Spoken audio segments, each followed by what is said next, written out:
ನೀವಿಲ್ಲಿ ನೋಡ್ತಾ ಇರೋದು ಕಿಚನ್ನು. ಸಪೋರ್ಟಿಂಗ್ ಸ್ಟ್ರಕ್ಚರ್ನ ಆಲ್ರೆಡಿ ಬ್ರಿಕ್ಸಲ್ಲಿ ರೆಡಿ ಮಾಡಿ ಅದ್ರ ಮೇಲೆ ಕೌಂಟರ್ ಟಾಪ್ನ ಕೂರಿಸಾಗಿದೆ.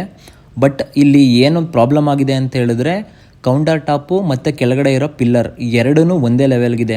ನಾವೇನಾದರೂ ಇದು ಹೇಗಿದೆ ಅದಕ್ಕೇನೆ ಬೇಸ್ ಬಾಕ್ಸ್ ಮತ್ತು ಡೋರ್ಸ್ನ ಪ್ರೊವೈಡ್ ಮಾಡಿದ್ರೆ ಇನ್ ಫ್ಯೂಚರಲ್ಲಿ ವಾಟರ್ ಏನಾದರೂ ಕಿಚನ್ ಗ್ರಾನೈಟ್ ಮೇಲಿಂದ ಬಂದರೆ ಡೈರೆಕ್ಟ್ ಡೋರ್ಗೆನೆ ಬೀಳುತ್ತೆ.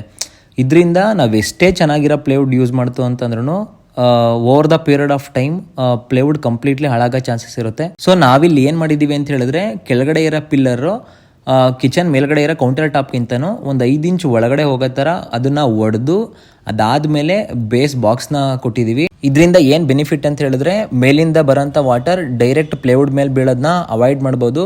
ಹಾಗೆಯೇ ಕೌಂಟರ್ ಟಾಪ್ ಕೆಳಗಡೆ ನೀವು ಒಂದು ಗ್ರೂನ ಮಾಡಿಸಿದ್ರೆ ವಾಟರು ಪ್ಲೇವುಡ್ ಮೇಲೆ ಬೀಳೋದನ್ನ ಕಂಪ್ಲೀಟ್ಲಿ ಅವಾಯ್ಡ್ ಮಾಡ್ಬೋದು. ನೀವೇನಾದರೂ ಕಿಚನ್ ಬೇಸ್ನ ಮುಂಚೆನೇ ಮಾಡಿಸ್ತೀರಾ ಅಂತ ಹೇಳಿದ್ರೆ ಕೌಂಟರ್ ಟಾಪು ಮತ್ತು ಪಿಲ್ಲರ್ನ ಯಾವ ಥರ ಮಾಡಬೇಕು ಅನ್ನೋದನ್ನ ನೋಡ್ಕೊಂಡು ಮಾಡಿಸಿ. ಇದರಿಂದ ಬರೋಂಥ ಎಕ್ಸ್ಟ್ರಾ ಖರ್ಚುಗಳನ್ನ ಅವಾಯ್ಡ್ ಮಾಡ್ಬೋದು. ಹಾಗೆಯೇ ಫಸ್ಟ್ ಟೈಮೇನೆ ಅದನ್ನು ನೀಟಾಗಿ ಮಾಡಿಸಿದ್ರೆ ನಿಮಗೆ ಇಂಟೀರಿಯರ್ ಮಾಡಿಸುವಾಗ ಏನೂ ಪ್ರಾಬ್ಲಮ್ ಬರಲ್ಲ.